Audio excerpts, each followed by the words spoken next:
As part of our series, America Addicted, tonight we look at the role shame sometimes plays in families coping with a loved one's addiction.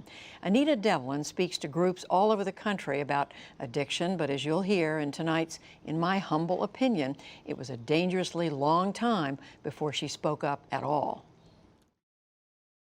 If you looked at our family photos 7 years ago, you wouldn't have seen the darkness, because that's exactly what I wanted. I cared about keeping up appearances. I couldn't imagine what would happen to my world if people found out. If I said it aloud, if I asked for help, that would make it real. My son Michael was 17. He'd been taking painkillers after having back-to-back surgeries for lacrosse injuries. They were prescribed by a doctor, so I never thought twice about giving them to him. I even picked them up at the pharmacy and doled them out like vitamins.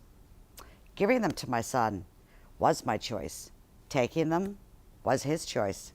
Becoming addicted to them was never a choice. A little by little, Mike started to change right in front of me. He lost weight, he began to lie, and in place of my son stood a complete stranger. This wasn't in our life plans.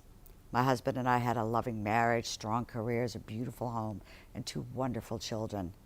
Then the voices started creeping into my head. First, the denial of, not my child. Then the shaming of, don't tell anyone. People will think I'm a terrible parent. Everyone will think I failed my child. I thought it was his choice to be taking those pills. And when his roommates called to say he was missing, a friend was at my house and heard what was going on. I had kept it a secret. I hadn't told her anything. And once I did tell her the story, she reached out to treatment centers because I didn't even know who to call. Shame is powerful.